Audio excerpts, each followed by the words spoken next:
네, 오늘 0시부로 윤석열 대통령의 임기가 공식적으로 시작이 됐습니다. 윤 대통령은 서울 용산 대통령 집무실 지하에 자리한 국가위기관리센터 상황실에서 국군 통수권을 이양받고 공식 직무에 돌입했습니다.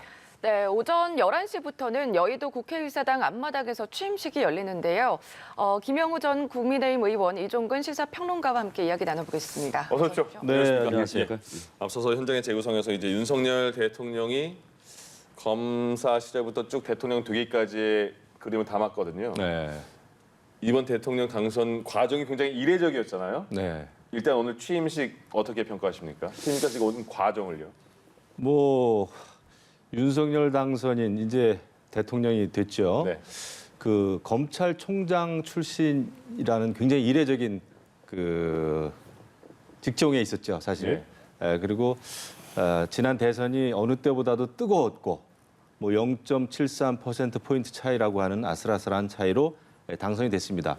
하지만 앞으로 해결해야 될 많은 문제들이 있죠. 예. 무엇보다도 아마 국민 통합이라고 하는 게 가장 중요하지 않나 이런 생각이 들어요. 그런데 사실 어떻게 보면 지금의 상황이 녹록지가 않습니다. 국회 상황도 그렇고 예. 굉장히 여야가 첨예하게 갈등을 빚고 있는 이런 상황인데 이런 상황에서 대통령직이라고 하는 막중한 임무를 이제 맡게 됐는데 경제 상황도 마찬가지고요. 네. 안보 상황도 마찬가지고요. 하지만 이런 상황에서 이제 영시를 기점으로 해가지고 국군 통수권이라고 하는 국군 통수권을 이제 이양받지 않았습니까? 예.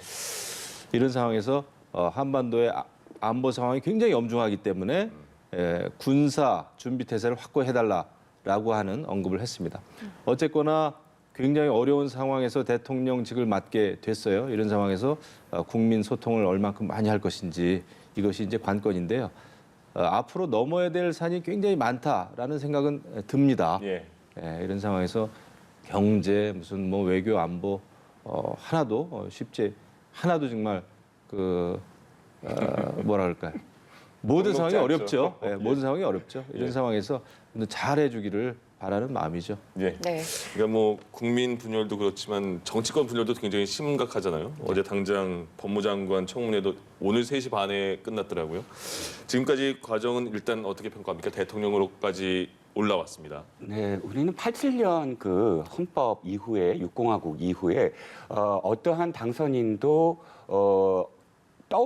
떠올려 보면 이 사람은 이럴 때 이렇게 하겠구나라는 당선인이 됐어요. 즉 정치인들이 되었다는 네네. 거죠. 수십 년 동안 정치인의 길을 걸어왔기 때문에 어떠한 상황에서도 이 사람은 이런 식으로 할 거야라는 걸 예측했는데 지금 오늘부터는 사실 윤석열 당선인 본인도 가보지 않은 길을 처음으로 내딛는 거고 국민들도 가지 않은 길을 선택한 거예요. 윤석열 당선인 선택함으로써. 네. 이유는 여러 가지가 있겠지만 어찌됐든 국민들로 봤을 때는 지금까지의 정치인들이 못 믿겠다. 좀 더 다른 길을 보여달라라는 요구일 수가 있고요.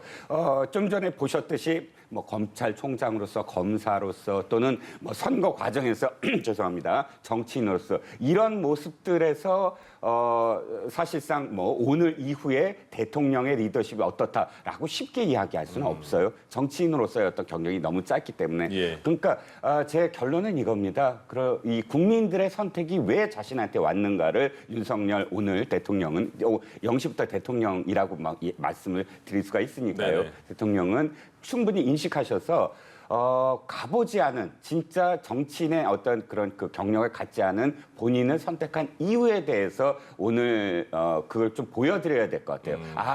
맞습니다. 잘 선택하셨습니다. 저는 이러이런 것을 하겠습니다라고 오늘 아마 집약적으로 보여주실 것 같다는 생각입니다. 알겠습니다. 네.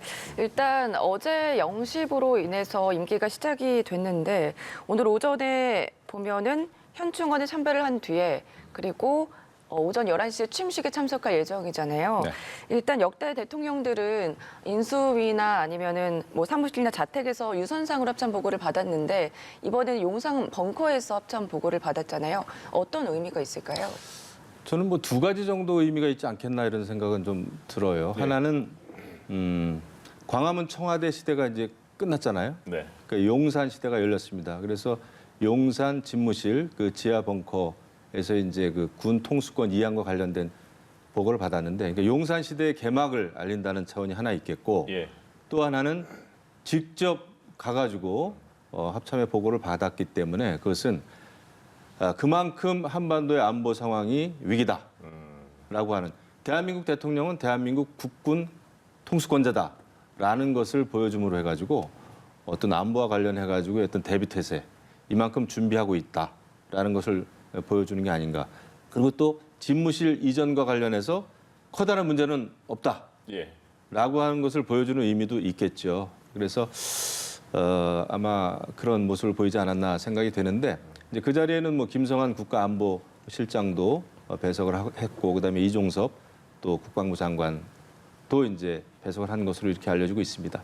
어쨌거나 지금의 안보 상황은 비상 상황입니다. 네. 북한이 계속해서 새로운 그 미사일 발사 실험하고 있지 않습니까? 이런 상황에서 아무래도 국민들이 불안해하고 있잖아요. 그러다 보니까 군 통수권자로서의 어떤 확고한 이미지 이런 걸 이제 국민들에게 좀 각인시키는 게 아닌가 생각이 듭니다. 예.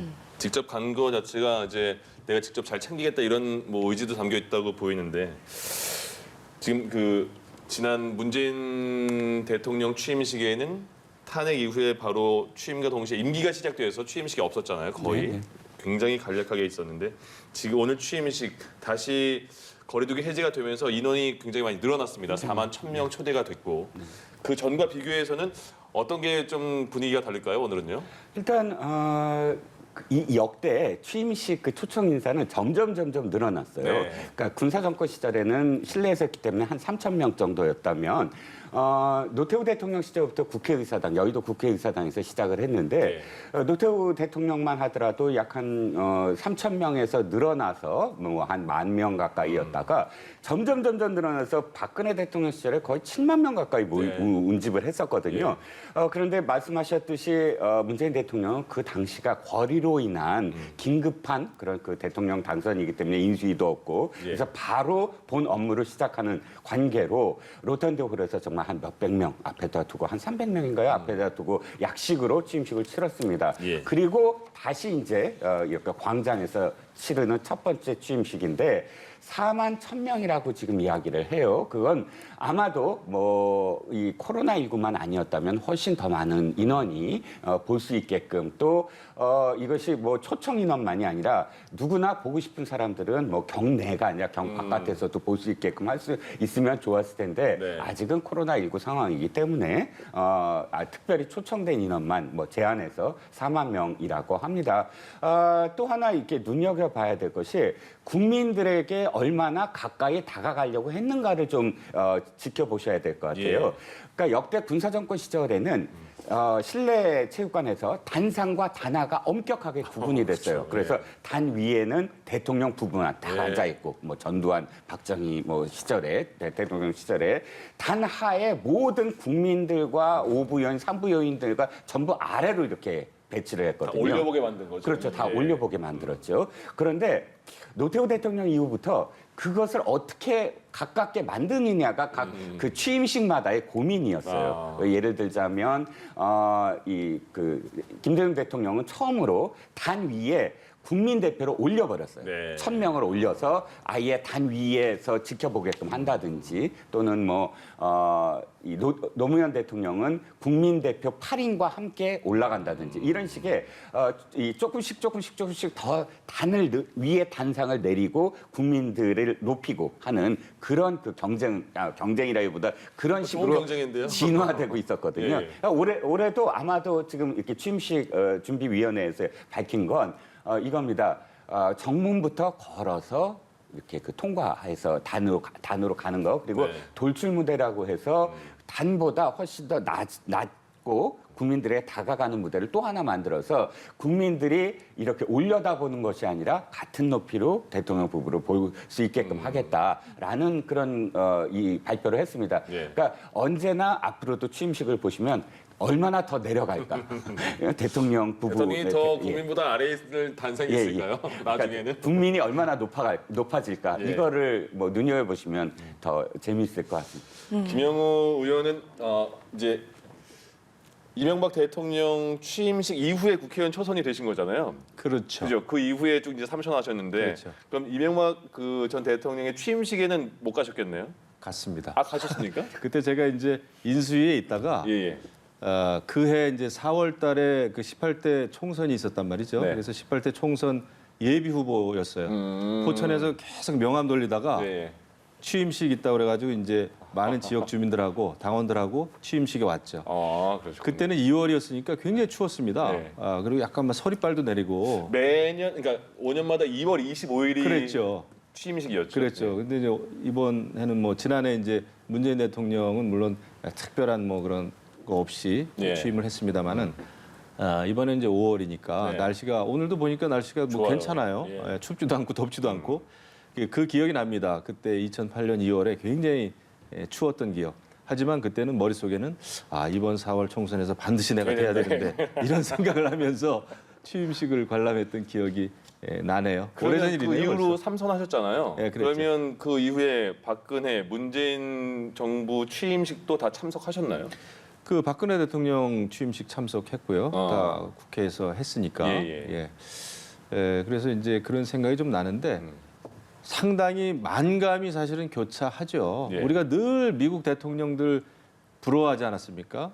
이임하는 대통령, 취임하는 대통령 사진도 찍고 그렇죠. 차도 마시면서 예. 얘기도 하고 너무나 부러웠죠. 네. 근데 저희는 그런 그 광경을 목격하기가 너무나 힘든 정치 상황이에요. 예. 근데 오늘도 이제 물론 뭐 문재인 이제 전직이 됐지만은 대통령은 참석하시겠지만 상당히 불행한 그런 광경 아닙니까? 그리고 이 불행하다는 화합이라고 거는 하는 거 뭐 정권이 이런 측면에서. 교체돼서 그런 말씀이십니까? 아니면 정권이 교체되는 거는 뭐 그런 불행이 아니라 전직 대통령들이 다 불행한 그동안에 그런 그렇죠. 예, 예. 그런 거를 맞게 됐기 때문에 상당히 불행하다. 그리고 원래 전직 대통령이 현직 대통령에게 해줄 수 있는 좋은 얘기들 또 값진 정보들이 많거든요. 예. 그런 게 제대로 인수가 되는 것이 제대로 된 사실은 인수예요. 근데 지금은 그런 면에서는 대통령직 인수가 활발하게 되고 있는 건 아니죠. 이번에 뭐 현직 대통령과 당선인이 만나는 것조차도 굉장히 어렵게 만나지 않았습니까? 예. 굉장한 그 힘겨루기가 있었고 그래서 이런 거는 굉장히 불행인데 어찌 됐건 간에 이번에 이제 윤석열 대통령 시기에 이번 정부에서는 이런 폐해를 좀 고칠 수 있는 제도적인 보완도 해야 될 겁니다. 이게 개헌이 됐든 예. 어찌 됐든 간에 권력 구조의 개편 저는 굉장히 필요하다라는 생각이 들고요. 그것이 가능해야 뭐 국민 통합도 가능하고 소통도 가능하고 이러지 않겠나. 이게 의욕만 가지고는 안 된다라는 생각을 저는 많이 해왔어요. 알겠습니다. 네. 잠시 오전 11시부터 이제 취임식이 시작이 되고 앞서도 말씀해 주셨지만 걸어서 입장을 할 거고 단상도 많이 낮췄다. 국민과 함께 소통을 하겠다 그런 의미로 보이는데 참석자가 누구냐에 따라도 관심이 좀 쏠리고 있거든요. 우선은 입장할 때 국민대표 20인과 함께 입장을 하잖아요. 네네. 네, 이거는 어떻게 보세요? 일단 참석자가 왜 중요하냐면 참석자야말로 메시지거든요. 어떤 분을 초청하느냐가 예. 이 정부가 무엇을 지금 가장 주안점으로 생각하느냐가 있는 것 같아요. 네. 이를테면 김대중 대통령은 단상에 이 국민 대표를 어떻게 또 표현을 했냐면 뭐 독도 경비대원, 마라도 주민, 뭐 전방 뭐의 소대장 이런 각 그 지역별로 가장 최남단, 최북단, 최동 이런 곳에서 근무를 하거나 지키는 사람들을 함께 다 초청을 했어요. 그건 예. 공간적인 개념도 있지만 그러니까 이 김대중 대통령이 늘 생각했던 동서화합부터 예. 출발하고 또 모든 국토를 내가 다 지키겠다. 그 당시에 어쨌든 김대중 대통령이 갖고 있는 안보에 대한 불안성 이게 이제 상대당이 늘 이 공격해 오지 않았습니까? 그래서 어디에 누구를 초청하느냐가 내가 무엇을 할 것이다, 어떤 생각을 갖고 있다가 이제 좀 드러나는 그런 상황인데요. 김대중 대통령 때는 마이클 잭슨 왔잖아요. 그렇죠. 예. 마이클 잭슨도 오고 노래는 안 불렀지만, 그만큼 예. 이제 그 글로벌한 그런 어떤 이 취임식을 보여주셨죠. 근데 예. 이번에는 그런 어떤 셀럽은 부르지 않는다고 합니다. 대신 이번에 같이 단상에 오르는 사람들을 보면 네. 가장 평범하면서도 국민들에게 이런 분들이 우리 곁에 있어서 늘 다행이고 또는 맞아요. 늘 함께 해야만 한다라는 생각을 갖게 만든 사람들을 초청한 것 같아요. 예. 이를테면 설악산 마지막 지게꾼이라고 왜 그 다큐멘터리로 나오신 분이 있죠. 기부도 계속 하시고. 그렇죠. 예. 임기종 선생님, 예. 그다음에 천안함의 생존자 전한수 씨, 그다음에 박사방 경찰 김혜연 씨, 그리고 보육원 청년을 언제나 지원해온 김성민 씨나 또 청각 장애 아동 이식 수술을 후원한 김영규 씨, 이런 분들은 사실 우리가 늘 지나칠 수 있는 맞아요. 사람들이에요. 예. 그냥 일상적으로는. 그러나 사실 이런 사람들, 우리가 지나칠 수 있는 많은 분들이 굉장히 소중하고 그런 분들의 꿈을 함께 하겠다. 함께 이 정부는 그 꿈을 키워나가겠다라는 그런 뜻으로 아마도 이런 분들을 지금 초청한 게 아닌가라는 생각이. 예. 그리고 저는 네. 또 한 분이 특이한 게 대구에 계속 매년 그 수억에 기부를 하시고 익명으로 사라진 분이 계시잖아요. 대구 키다리 아저씨. 네. 그분이 오늘 초대가 되면서 밝혀졌어요. 예, 박무근 씨라고 합니다. 예, 이분도 같이 국민인 희망 대표 20명 안에 포함이 되셔서 같이 윤석열 대통령과 단상에서 함께 취임식을 함께 할 것 같습니다. 이제 취임사가 그럼 도대체 조금씩 보도에는 나왔습니다만은 윤석열 대통령도 많은 토론을 거쳐서 취임사를 만들었는데 한 30분 분량이었는데 본인이 검토하면서 대폭 축소했다 이렇게까지 나왔거든요. 취임사에는 그러면 계속 지금 국민 화합, 소통을 강조하셨는데 김 의원이 네. 어떤 내용이 들어가고 어떻게 또 그의 실천으로 연결이 될 수 있을까요? 대통령 취임사가요? 소통은 뭐 제가 강조한 게 아니라 윤석열 대통령이 강조를 해왔죠. 네. 소통이 들어갈 것 같고요. 그다음에 대선 캠페인 내내 주장했던 공정과 상식, 원칙, 법치 뭐 이런 게 아닐까요? 그다음에 또 인권이라든지 또 뭐 시장 경제라든지 아마 이런 것이 두루두루 다 들어갈 것이다 이런 생각이 듭니다. 그리고 늘 그 국민을 많이 강조해 왔고 그다음에 이번에 이제 많은 논란도 있긴 했습니다만은 어쨌거나 집무실을 청와대에서 용산으로 옮기지 않았습니까? 그 옮긴 이유는 소통이었단 말이죠. 국민에게 다가가겠다라고 네. 하는 취지였기 때문에 아마 그런 차원에서 오늘 그 취임사가 그 취임사 내용이 있지 않겠나 이런 생각을 하죠. 알겠습니다. 네. 이번 취임식에서도 과연 국민 소통 얘기를 할지 또 관심이 모아지고 있는데 그렇다면 이번에 대통령 취임식이 10년 만에 이제 시작을 하게 되는 거잖아요. 역대 대통령들 중에 기억에 남는 취임사가 있는지도 좀 궁금하거든요. 사실 솔직히 말씀드리면 우리나라 대통령의 취임사가 그렇게 미국의 어떤 뭐 대통령 취임사처럼 기억에 남는 명문이 있었던 건 아니에요. 그러게요. 그러니까 미국의 대통령 루즈벨트 대통령 같은 경우 그때 너무나 힘들었잖아요.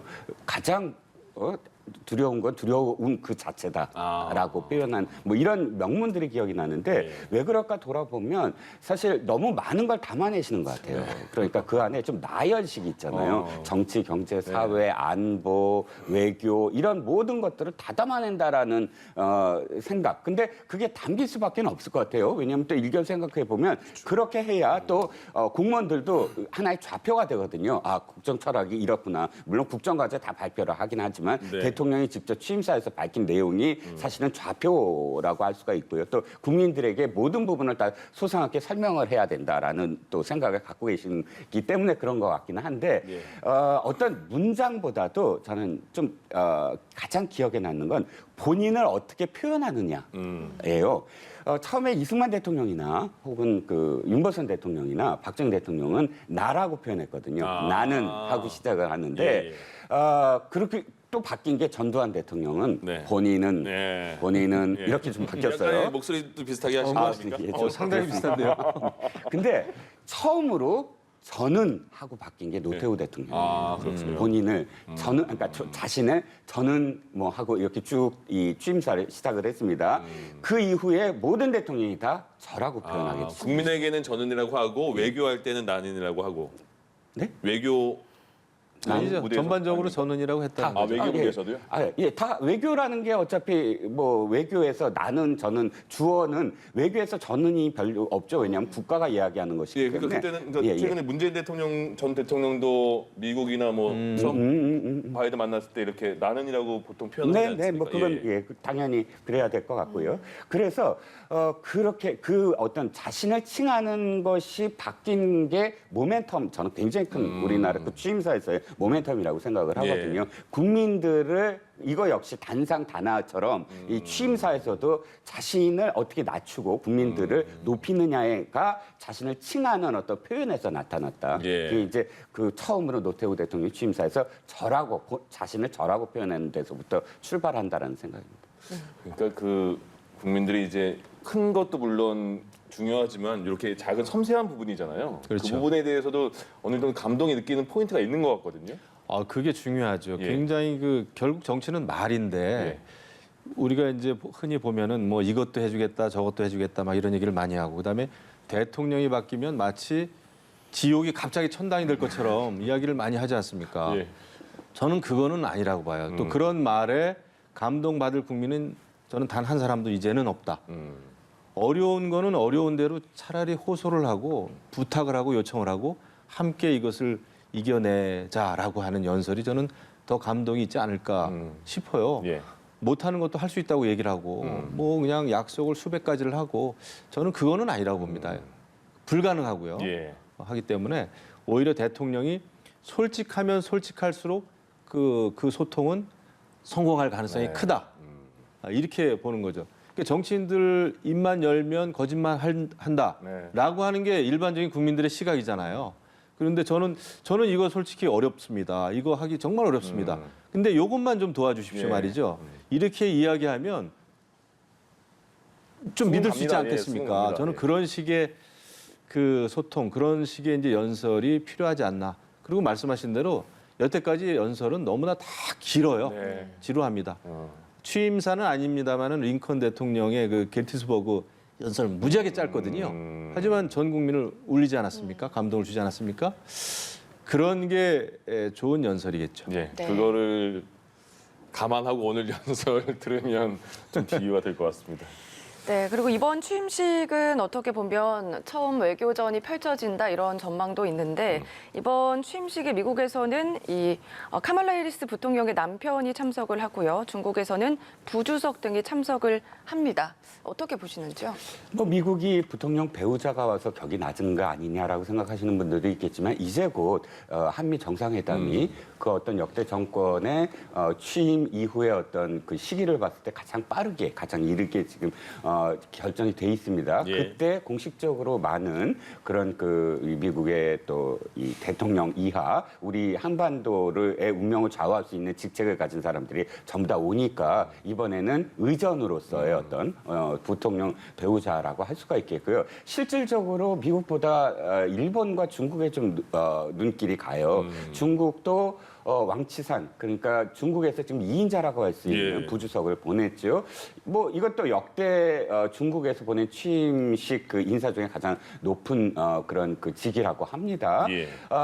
중국으로서는 궁금할 거예요. 왜냐하면 그 이전의 정부가 그 역대 어떤 정부보다 친중적이다, 상대적으로 친중적이다라는 이야기를 국내에서 많이 들었고 거기에 대해서 새로운 어떤 정부가 상당히 그 전임 정부에 반하는 좀 반대되는 그런 그 외교 정책을 펼치지 않을까라는 생각도 분명히 갖고 있을 테고 했기 때문에 현 정부가 중국에 대해서 어떻게 생각을 하느냐 그리고 앞으로의 중국과 한국 관계를 어떻게 가져갈 것이냐라는 그런 명제를 갖고 아마 온 것 같아요. 단순히 직위가 높다만 이야기해서는 안 될 게 시진핑도 지금 자신이 그 중국 굵기의 여러 가지 어떤 그런 단계 중에 가장 위험한 단계를 지금 갖고 있어요. 그러니까 자신이 좀 굉장히 오랫동안 계속 집권하고 싶고 예. 집권을 계속 연장하고 싶은데 지금 코로나 봉쇄로 인해서 국내에서는 굉장히 비판이 많고 또 국외적으로도 러시아와 미국의 지금 그 대리전 그러니까 우크라이나 전쟁을 통해서 여러 가지의 경제 대리전 속에서 신냉전 시대가 이루어졌거든요. 사실 중국이 그 틈이 있었던 건 옛날에 미소 냉전 시절에 자신이 먼저 서방에 다가가면서 이 새로운 어떤 그런 구도를 형성하고 그걸 주도했기 때문에 지금의 중국이 탄생을 했어요. 그런데 신냉전 시대를 중국이 꼭 원하진 못할 거예요. 왜냐하면 자신들이 중국 굴기를 하려면 서방과 단절돼서는 안 되거든요. 그리고 이 경제적으로나 문화적으로나. 그런데 지금은 신냉전 시대가 어쩔 수 없이 어떤 축으로서 이 러시아와 중국이 한데 묶여서 축으로서 지금 존재하고 있는 이 상황 속에서 한반도의 전략적 중요성이 중국으로서는 또 점점 더 늘어날 상황이고 예. 윤석열 당선인으로서는 대통령으로서 어쨌든 중국과의 관계를 어떻게 하느냐가 왕岐산 부주석과의 어떤 관계 이번에 뭐 한 번의 어떤 만남은 아니지만 이 오늘 취임식 이후에 어떤 다시 그 면담 속에서 이루어질 것인가가 초점이고 무엇보다 중요한 건 한일 관계입니다. 한일 관계가 이렇게 그 극단으로 간 건 사실 이승만 대통령 이후에 거의 처음 같아요. 그러니까 지금 2018년 6월 이후에 처음으로 외교부 장관, 우리나라로 얘기하면 외무장관이 직접 지금 특사로 오지 않았습니까? 그건 그만큼 일본도 어쨌든 친서도 지금 기시다 총리 친서도 갖고 왔다고 하니까 예. 어떻게든 한일 관계의 모멘텀을 좀 가져보자라는 의지를 갖고 있는 것이고 그러다 보면 한일 관계도 어떻게 풀어나가느냐. 역대 대통령의 취임 직후에 한일 관계가 그 초기의 지지율과 굉장히 많이 연관성이 있거든요. 그래서 이 두 가지 숙제를 윤석열 당선인이 취임식을 통한 특사 외교를 통해서 어떻게 풀어나갈 건가를 지켜봐야 될 것 같습니다. 알겠습니다. 네, 지금 남북 관계와 관련해서도 외교 안보 등의 우려가 있는데 최근에 이 취임식을 앞두고도 북한의 도발이 있었잖아요. 윤 대통령도 대화 문을 열어두되 북에는 단호하게 대응을 하겠다 이런 언급을 했었는데 지금 이 남북 관계와 관련해서는 어떻게 대응을 해야 된다고 생각하세요? 그 윤석열 대통령의 그 입장이 맞는 입장이죠. 대북 관계에 있어서는 늘 우리는 뭐 대화의 문은 열고 있어야 되는 거죠. 그 대화조차 안 하겠다라고 하면은 대북 정책이 되겠습니까? 안 되겠죠. 하지만 원칙 있는 대화를 해야 되는 게 중요하죠. 예. 원칙 없이 그냥 남북 정상회담을 한다든지 그냥 보여주기 위한 그런 쇼를 한다든지 이러면 곤란하잖아요. 사실 문재인 정부가 굉장히 아쉬웠던 것은 남북 정상회담을 수차례 했고 또 평화가 잘 유지되어 왔다라는 주장을 사실은 문재인 정부가 했습니다. 문재인 대통령은 사실 퇴임하는 그 순간까지 이 대북 관계에 있어서는 굉장히 대북 관계를 잘한 것으로 사실을 자평을 했어요. 하지만 현실을 봐야 됩니다. 예. 현실을 봐야 돼요. 지난 5년 동안 남북 정상회담도 하고 북미 정상도 하고 막 그랬습니다마는 현실적으로는 지난 5년 전보다 북한이 훨씬 더 고도화된 무기를 갖게 됐다는 거. 그게 현실입니다. 그리고 지금의 평화가 진짜 평화냐? 그게 아니죠. 북한에 계속 끌려다니는 그런 입장이었죠. 북한은 굉장히 우리 대통령 또 우리 정부 국민들을 굉장히 비판하고 욕을 했음에도 불구하고 아무런 대응도 못하지 않았습니까? 또 공무원도 서해 앞바다에서 피살됐는데 거기에 대한 제대로 된 항의조차 못한 게 현실이란 말이죠. 예. 그래서 그런 것을 제대로 인식하는 그 상황 인식이 필요하다 생각이 듭니다. 그래서 윤석열 당선인이 대화의 문은 열어놓되 원칙 있게 하겠다라고 하는 것은 저는 굉장히 중요한 그 입장이라고 보고 그런 그 대북 정책에 있어서도 우리가 이제 힘이 필요하겠죠. 그러니까 힘을 강조하면은 냉전주의자로 많이 또 몰리는 이런 상황이었잖아요. 그런데 그렇지 않습니다.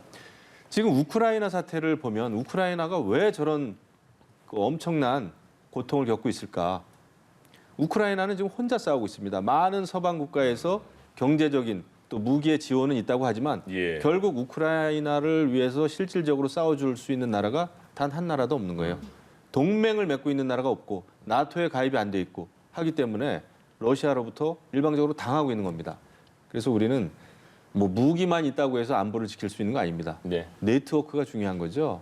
동맹이 중요한 것이고 그래서 그 점을 우리가 꼭 염두에 두고 아무튼 굉장히 그 융통성이 있지만 그 힘과 원칙이 있는 그런 대북 정책을 써야 된다.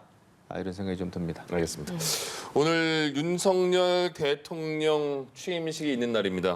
일정을 잠시 설명해 드리면 10시에 사전 행사가 있습니다. 그리고 11시부터 본 행사가 있어서 윤석열 대통령은 10시쯤에 서초동 자택에서 일단 현충원으로 가서 참배를 하고 다시 국회로 와서 취임식 본 행사 11시에 취임식을 하고요.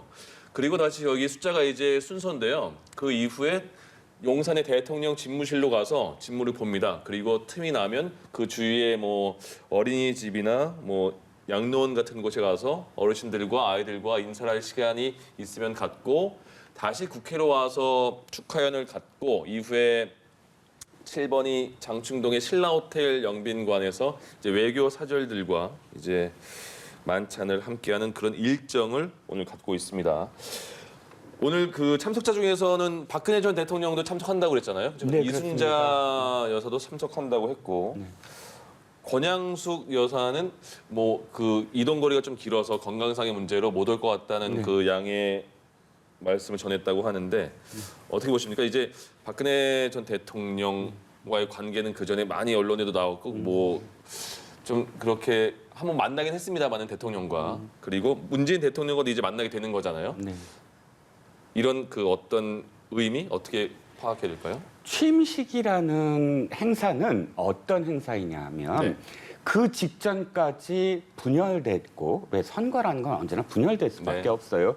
그 당선이 되기 위해서 권력을 쟁취하기 위해서 다른 생각을 가진 집단들끼리 총 대신 선거 투표지를 갖고 싸우는 것이거든요. 그래서 극렬하게 갈등 양상이 표출되는 순간이 바로 선거 기간입니다. 그럼 선거 기간이 딱 끝난 다음에 취임식을 갖는 이유는 그것을 다 봉합하고 치유하는 날이에요. 그 날만큼은 어떤 거냐면 우리가 대한민국이라는 하나의 국가 속에서 함께 살아가는 동일성을 느끼게 만드는 그런 행사가 바로 취임식이거든요. 예. 그렇기 때문에 전직 대통령과 그 가족들은 서로 간에 사실 또 이렇게 그 은원이라고 표현은 너무 지나치고 불편한 감정을 가질 수 있는 그런 관계들이 분명히 있을 거예요. 왜냐하면 예. 선거라는 과정들 속에서 이렇게 정권이 이양이 되거나 승계가 되거나 혹은 서로 경쟁을 했던 어떤 사이도 있고요.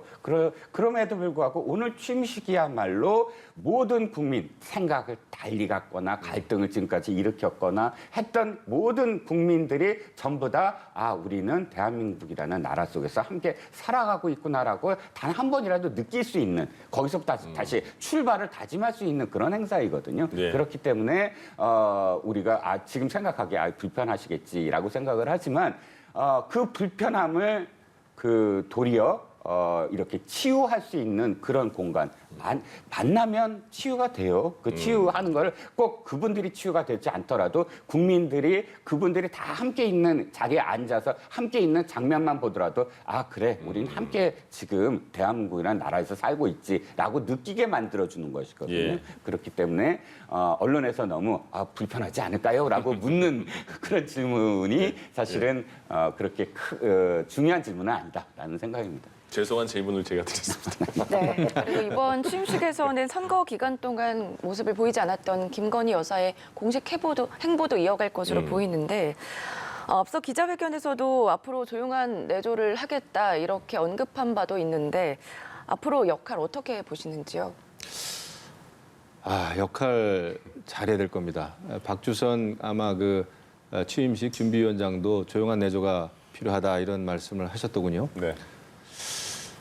퍼스트 레이디인데 옛날로 치면 이제 영부인인데 지금은 이제 영부인이라는 표현을 안 쓴다고 그래요. 김건희 여사의 역할이 저는 굉장히 중요하다고 생각합니다. 예. 정말 말도 많고 탈도 많았던 그런 걸 우리가 겪지 않았습니까? 그 대통령의 부인이기 때문에 그 한마디 한마디 또는 행동 하나하나가 그야말로 일거수일투족이 국민들에게 끼치는 영향이 크단 말이죠. 예. 그래서 저는 좋은 일을 해야 된다. 좋은 일을 조용히 하셨으면 좋겠다라는 생각이 듭니다. 그 김건희 여사도 직접 이야기를 했었잖아요. 굉장히 어려운 사람들을 위해서 좋은 일을 하고 싶다라는 말씀을 하셨단 말이죠. 네. 그래서 말 그대로 그런 일을 하시면 저는 굉장히 좋은 효과가 있겠다 생각을 하죠. 또 그 정도 능력이 저는 있다고 봅니다. 그러니까 사회생활을 또 많이 한 분이고 예. 또 여러 가지 뭐 감각이 저는 있어 보여요. 제가 제 느낌인지 는 모르겠습니다만은 제가 볼 때는 굉장한 감각이 좀 있습니다. 개인적으로 뭐 만난 적은 있나? 없습니다. 없습니까? 전혀 없습니다. 전혀 없는데 그럼 감이네요. 여태까지 뭐 대언론 뭐라 그럴까 그 메시지를 낸다든지 인터뷰도 하지 않았습니까? 예, 예. 저는 인터뷰하는 내용을 그때 이렇게 유심히 들었어요. 유심히 들었는데 예. 감각은 있다라는 생각합니다. 그런 감각을 가지고 국민 여론에 좋은 영향을 끼칠 수가 저는 있다고 봅니다. 울림이 있는 역할을 할 수가 있어요. 예. 그래서 그런 식으로 내조를 했으면 좋겠다라는 생각을 듭니다. 그런데 아무런 잡음 없이 뭐 완벽하게 조용한 내조는 불가능하겠죠. 왜냐하면 또 해외 갈 때 뭐 정상회담 할 때 동행해야 되는 거 아니겠습니까? 예. 그렇기 때문에 이것은 뭐 알려지기 싫어도 알려질 수밖에 없어요. 그렇죠. 하지만 이제 좋은 쪽으로 알려지면은 좋은 거 아니겠습니까? 노력을 해야 되겠죠. 각별한 노력을 해야 되겠죠. 청와대가 이제 제2부속실이 이제 없어지는 거죠. 그러면 그 일단 대통령과 대통령 부인의 그런 같이 동행하는 모습을 이제 이번 정권에서 자주 볼 수가 있을까요? 부속실이 없다고 해서 동행을 뭐 못 본다고 할 수 없겠죠. 제2부속실이 없어진 건 이거예요. 그러니까 제1부속실은 대통령을 보좌하고 대통령의 어떤 이 스케줄을 관리하고 그런 의전을 한다면 제2부속실이 이제 영부인 지금 이전 시대까지의 예. 영부인의 모든 일정을 관리하고 스케줄을 관리하는 그리고 특별히 예산을 그렇게 해서 영부인과 관련된 예산을 배정받아서 일하는 곳입니다. 그런데 보통 함께 무엇을 하는 거 이외에 역대 영부인들이 자신이 물론 이게 그 공적인 어떤 업무는 아니에요. 영부인이 공적인 직위가 아니기 때문에 하지만 사회 사업이라든지 복지라든지 그렇게 해서 또는 뭐 예를 들어서 이명박 대통령 때는 특별히 한식과 관련된 행사들 영부인이 직접 나서서 네. 이렇게 영부인만의 그 당시 그 시대마다 영부인만의 특색 있는 어떤 그런 그 사업은 표현 잘못됐고요. 어떤 업무가 있었어요. 네. 그런데 그게 이제 내조이긴 하지만 내조를 플러스 알파였죠. 그런데 이번에는 그런 따로 그 갖고 있는 예산도 배정하지 않을 뿐더러 영부인, 그러니까 대통령 부인이 따로 그렇게 행사를 하지 않겠다. 대신 대통령이 함께하는 행사라는 건 제1부속실이 다 함께 그 관리를 해도 상관은 없는 부분이거든요. 나서서 무엇인가를 뭐 자신의 어떤 업적으로 보이지 않겠다라는 그런 의미이기 때문에 그것이 예. 꼭 영부인이 안 나선다, 아무것도 안 한다 이렇게 볼 수는 없을 것 같고요. 한 말씀만 더 첨언을 하면. 네. 지금 그 대통령 부인과 관련해서 예. 취임 초에서 한 1, 2년 동안은 역대 어떠한 부인도 칭송을 받았어요. 뭘 하든 다 칭송을 받아요. 예를 들어서 뭐 지금의 김정숙 여사도 처음 쫙 등장한 게 청와대 들어가서 그다음 바로 등장한 게 평상복 차림으로 대통령을 배웅하는 집무실 앞에서 배웅하는 그 모습이 첫 번째 등장이거든요. 예. 청와대 입성 이후에 거기서부터 얼마나 칭송을 받았습니까? 그 뭐 무엇을 하더라도 정말 뭐 이재민한테 가서 막 그 이 걸레 그 빨고 하는 모습. 예. 그런데 한 3년, 4년 지난 다음부터 무엇을 해도 비판을 받아요. 그다음부터는 뭐 옷을 어떻게 입느냐, 왜 그 행사에서 먼저 앞으로 나서느냐, 무엇을 처음에는 그것이 그래 적극적이고 예. 활발해. 나중에는 너무 나선다. 이렇게 같은 장면을 보더라도 바뀌거든요. 예. 그러면 제가 이제 김건희 여사에게 한 가지 뭐 이렇게 말씀을 드리면 더 칭송을 받으려는 어떤 의욕적인 것을 보이지 마시라. 그것은 언제나 어떻게든 바뀔 수 있다. 네. 처음에 말씀하셨듯이 차라리 기대 수준이 B면 B를 처음부터 끝까지 유지하는 것이 훨씬 더 중요하다. A 플러스로 가려고 하지 마라. A 플러스로 가려고 하는 순간 그것 자체가 F로 나락으로 떨어지려는 언제나 그 똑같은 행동을 하더라도 그것이 다르게 보일 수 있는 특히나 지금의 어떤 진영 논리가 첨예하게 부딪히는 어떤 상황에서는 예. 더 그럴 수 있다라고 생각이 들어서요. 처음부터 말씀하셨던 조용한 내조가 가장 저는 정답이라고 보입니다. 이건 어떠세요? 그 당선인 신분이었을 때 윤석열 대통령이요. 그 긍정적인 그 여론이 많지 않았잖아요. 역대와 비교했을 때. 그렇죠. 근데 어제 KBS에서 나온 보도를 보니까 이 일 잘할 것 같다라는 대답이 50% 넘었더라고요. 네. 예. 근데 지금 어쨌든 반 조금 넘은 상황에서 이제 국정 운영을 시작하게 됐는데 앞으로는 그 부분을 어떻게 대통령으로서 그 다시 메우고 모으고 할 수 있을까요? 제가 볼 때는 지금 이제 아까도 말씀드렸습니다만 국회 상황도 그렇고 굉장히 안 좋습니다. 지금 솔직히 민주당은 대선이 끝났다고 생각을 하는 것 같지가 않아요. 정권 교체가 됐다고 생각을 안 하는 것 같아요. 그래서 뭐 이번에 서울시장 후보로 나선 송영길 후보는 윤석열 그 대통령한테 0.73%짜리 뭐 이런 표현을 쓴단 말이죠. 예. 0.73%짜리가 권력을 휘두르지 않도록 우리가 이번에 선거에 이겨야 된다 이런 얘기를 공공연히 한단 말이에요. 이건 뭘 얘기냐 하면은 윤석열 당선인 지금 이제 윤석열 대통령, 윤석열 정부는 정통성이 없다라고 얘기하는 것처럼 들린단 말이죠. 이런 상황에서는 윤석열 대통령이 해야 될 일은 딴 거 없습니다. 국민들의 지지를 받는 수밖에 없어요. 여론을 등에 업는 수밖에 없습니다. 네. 그게 돼야 협치도 되고 소통도 되고 저는 이렇다고 보거든요. 그래서 그게 가능하려면 무한히 낮은 자세로 가야 된다. 무한히.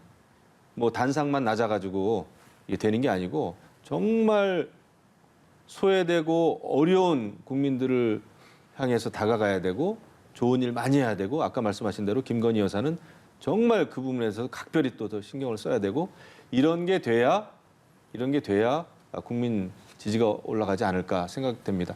대통령 바뀐다고 하루아침에 일자리가 많아질까요? 안 됩니다. 대통령 바뀐다고 북한이 핵을 포기할까요? 아니죠. 경제 상황 어렵죠. 경제는 뭐 우리는 시장 경제 아닙니까? 외국이 어려우면 우리나라도 어려운 거예요. 그래서 물론 좋은 정책을 착실하게 잘 추진해야 되겠지만 제가 볼 때 국민들은 무엇을 가지고 판단할까? 결국은 대통령의 말 한마디, 행동, 그다음에 인사가 만사인데 말이죠. 그런 거를 보고 판단하겠죠.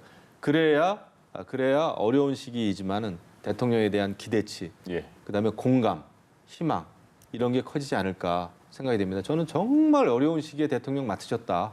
뭐 이런 생각을 하거든요. 알겠습니다. 네. 이제 윤석열 대통령 오늘 취임식 이제 잠시 후에 10시부터 식전 행사 있고 11시부터 본 취임식이 시작이 됩니다. 예.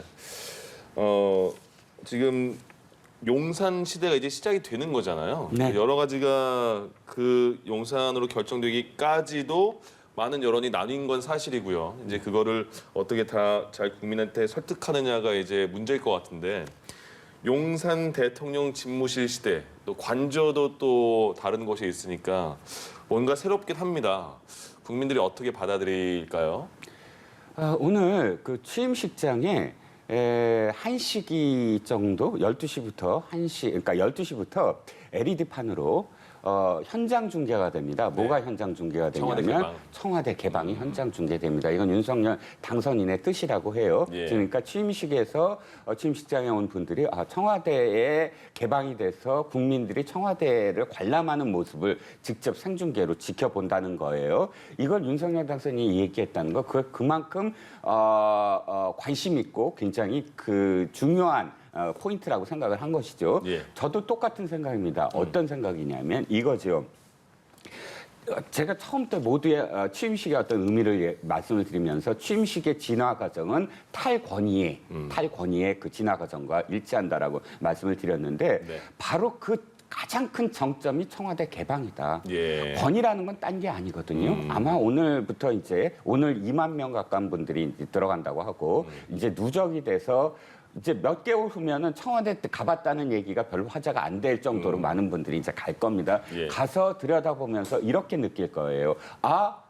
이제 이런 곳에서 대통령이 있었구나. 그리고 대통령이라는 권위가 사실은 우리와 다르지 않구나. 그 왜 공간을 내가 밟는다는 행위는 굉장히 그 체험이거든요. 예. 우리가 그냥 머릿속으로 생각하는 청와대는 어떤 곳일까와 내가 직접 밟고 촉각으로 느끼고 오감으로 보이는 것과는 내가 대통령과 굉장히 달라가 아니라 내가 대통령과 차이가 없네. 왜냐면 내가 느끼는 것도 대통령이 느꼈었던 것이니까 예. 이런 탈권위의 아주 극대화된 그런 상징이 될 거예요. 그렇다면 그러니까 국민들이 그러니까 윤석열 당선인이 바라는 건 이거예요. 국민들이 그 뜻을 알아줬으면 또 그 뜻을 이렇게 확산시켜줬으면 즉 권위가 이제 그 윤석열 대통령의 당선으로 인해서 또다시 더 국민들 옆으로 다가가는구나 대통령이 이걸 느끼게끔 하는 어떤 저는 퍼포먼스라고 생각을 하거든요. 예. 그러니까 용산이 옳다 그르다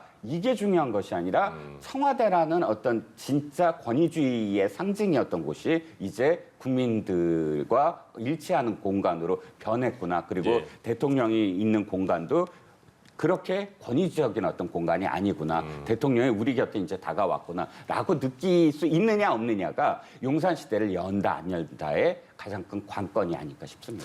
이런 사실 얘기도 용산- 예. 이런 얘기도 드릴 수 있을 것 같아요. 사실 제가 이제 청와대에서 근무한 많은 사람들을 이제 만나봤는데 네. 그런 생각이 든다는 겁니다. 청와대 직원들도 청와대 이제 아침마다 출근을 하잖아요. 그러면은 딱 청와대 문을 통해서 딱 출근하면서 굉장히 어떤 강한 그 프라이드, 자부심이 생기면서도 그거는 또 다른 쪽에서 보면은 선민 의식이 생기는 거예요. 굉장히 나는 특별하다, 예. 특별한 존재다라고 하는. 그다음에 민원인들도 대부분 청와대에 민원 신청해가지고 면담 신청해가지고 밖에서 들어오지 않습니까? 우리가 찾아가서 만나는 게 아니고 그 직원들이 찾아가서 만나는 게 아니고 그러다 보니까 굉장히 그 선민 의식이 생깁니다. 공간이 이렇게 만든다. 특별한 존재라는 생각이 들고 그거는 굉장히 소통에는 방해가 되는 요소죠. 그래서 지난번에 이제 윤석열 대통령이 공간이 의식을 지배한다라는 얘기를 하면서 그 용산 집무실로 이동하는 그 취지와 의미를 설명하지 않았습니까? 그건 상당 부분 맞는 얘기예요. 그래서 정말 지금 청와대 가면은 구중궁궐이지 않습니까? 그 구중궁궐에서 근무를 하면은 정말 그 국민들하고는 단절될 수밖에 없습니다. 단절된 거를 느낄 수밖에 없어요. 아무리 그 안에서 뉴스를 보고 TV를 보고 해도 그 국민과 하나 되기 어렵다. 하지만은 이제 청와대 직원들도 그렇고 대통령을 비롯해서 지금 이제 용산 집무실로 출퇴근을 하고 일반 또 다른 그 합참 직원들, 국방부 직원들 옆에 있고 또 앞에 공원에는 시민들도 이제 많이 오지 않겠습니까? 이렇게 되면은 그런 공간적인 면에서 일단 그 소통이라고 하는 게 훨씬 그 좀 수월해질 것 같습니다. 예. 국민들이 바라보는 것도 그렇고 그래서 저는 굉장히 그 말씀하신 대로 청와대 개방이라고 하는 것은 굉장히 큰 의미가 있고요. 청와대 다녀오신 분들은 이제 한 마디씩 다 할 거예요. 야 청와대 좋더라. 개방하기 잘했네. 아마 이런 평가가 나오지 않을까. 저는 그런 생각이 좀 들죠. 알겠습니다. 네, 알겠습니다. 대통령 취임식이기 때문에 더 비판하는 반대의 목소리는 갖고 있겠습니다. 과정상의 문제는 솔직히 있었죠. 예. 집무실 이전을 왜 이렇게 몰아붙이느냐. 이런 알겠습니다. 게 있지 않았습니까? 예. 꼭 왜 오늘 12시에 개방을 해야 되느냐. 취임식 날. 이런 비판은 있었지만은 그런 비판은 비판대로 겸허하게 받아들이는 게 맞고요. 알겠습니다. 하지만 또 긍정적인 효과에 대해서는 긍정적으로 받아들이는 게 맞습니다. 네, 네. 제가 볼 땐 그래요. 알겠습니다. 네, 알겠습니다. 네, 윤석열 대통령의 임기가 시작이 됐고요. 오전 11시 취임식이 시작이 되는데요. 이와 관련해서 김영우 전 국민의힘 의원, 이종근 시사평론가와 이야기 나눠봤습니다. 고맙습니다. 고맙습니다. 예.